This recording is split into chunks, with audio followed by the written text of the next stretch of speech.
ध्यान से देखिए इस मासूम चेहरे को। इस मासूम चेहरे के पीछे हैवानियत छुपी हुई है, जो अपने ही गर्लफ्रेंड व गर्लफ्रेंड के बच्चे को जान से मारने का षड्यंत्र बेखौफ होकर रचा गया है। रायगढ़ जिला अपराधियों का सबसे पसंदीदा जिला बनते जा रहा है।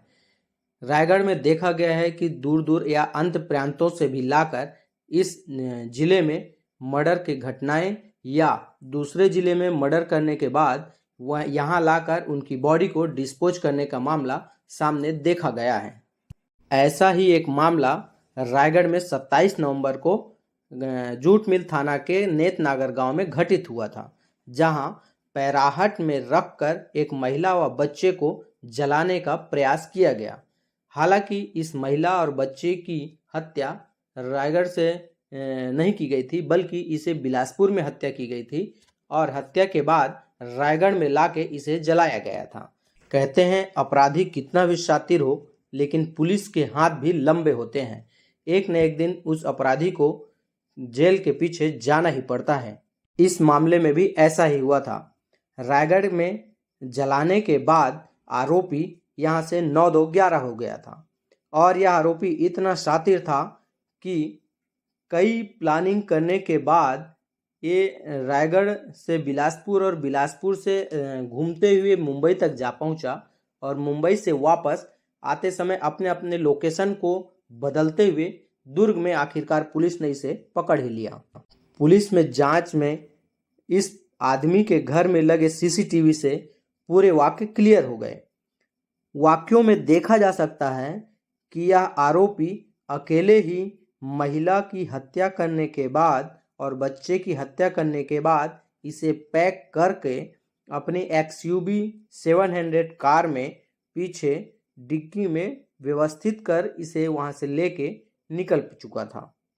आरोपी की माने तो यह गर्लफ्रेंड इस व्यक्ति को हमेशा किसी न किसी बात को लेके प्रताड़ित करती थी और हमेशा गुस्से में रहती थी और गुस्से में ही बात करती थी। एक दिन सब्र की इम्तिहान टूट गई और इसने प्लानिंग किया कि इसे कैसे इस रास्ते से हटाया जाए और ऐसा ही प्लानिंग रचकर पूरे घटना को घटित किया। इस घटना के बारे में जिसने भी सुना उसके रोंगटे खड़े हो गए, क्योंकि ऐसी विभत्स घटना ना पहले किसी ने सुनी थी ना ही देखी थी। लेकिन इस व्यक्ति के ऐसी हैवानियत देखी गई कि इससे सबके रोंगटे खड़े हो गए। आरोपी की माने तो पहले बच्चे की हत्या की गई। हत्या में तार का उपयोग किया गया। पहले तार से गले को घोटा गया, उसके बाद भी इस बच्चे की मौत नहीं हुई। तब इसके बच्चे के सीने पे पैर रख के इस बच्चे के मरने का इंतजार किया। जब इस बच्चे ने अपनी जान दे दी, उसके बाद इस व्यक्ति ने महिला को मारने का प्लान किया। महिला की भी इसी हैवानियत तरीके से मारा गया। पहले महिला के सिर पे हथौड़ों से कई बार वार किया गया। महिला खून से लथपथ थी, अपने बचने का प्रयास की, लेकिन इसने उसे बचने का मौका नहीं दिया। आरोपी की माने तो पहले आरोपी ने चक्कू से उसके सीने पे कई वार किए। उसके बाद भी इस हैवान का मन नहीं भरा, तब पेचकस से भी उसके सीने पे कई वार किए, जिससे महिला तड़प तड़प कर अपनी जान दे दी। नवंबर को सुबह लगभग 3:30 बजे के आसपास सूचना मिली कि नेतनागर, जो थाना जूट मिल अंतर्गत पड़ता है, थाना प्रभारी के द्वारा सूचना दी गई कि वहां पे एक पैराहट में आग लगी है। और जब आग बुझाने के लिए ग्रामीण पहुंचे तो वहां पे एक महिला और एक बच्चे के अर्ध जली अवस्था, लगभग जली हुई अवस्था में 2 डेड बॉडी पाए गए। तो तत्काल जो है सूचना पर थाना प्रभारी एवं वरिष्ठ अधिकारियों की टीम वहां पहुंची और मैं भी घटनास्थल का निरीक्षण करने के लिए पहुंचा। नेतनागर जो कि नेशनल हाईवे हमारा रायगढ़ और झारसुगुड़ा को जोड़ती है, तो उसी पे फिर उनको सबसे पहले सीन ऑफ क्राइम को जो सुरक्षित किया गया, फॉरेंसिक की टीम को बुलाई गई और जो हमारे एविडेंस के लिए था उसको एविडेंस कलेक्ट किया गया और पंचनामा करने के बाद सबको पोस्टमार्टम हेतु रवाना किया गया।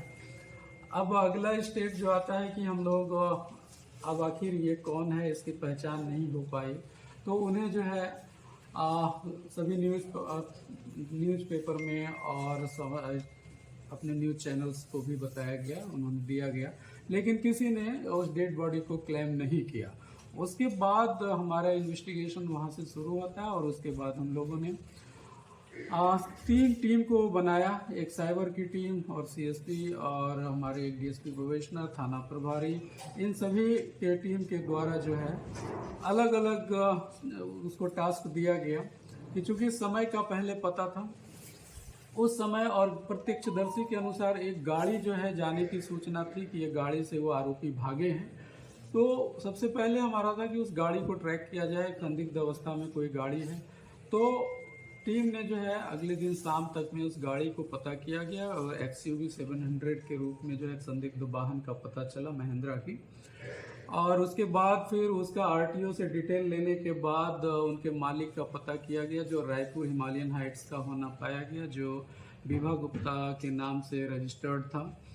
फिर उनसे रायपुर पुलिस से संपर्क करके पूछा गया तो उन्होंने अपने पति का नाम सूरज गुप्ता होना बताया और जो उनसे लगभग जून महीने से वो अलग रह रहे थे, सभी उन्होंने बताया कि वो एक महिला जिसकी उम्र लगभग 28 से 30 वर्ष होगी और उनके एक 8 से 10 साल के बच्चे हैं, उनके ऑफिस में ही काम करते थे, उनके साथ ही रह रहे हैं।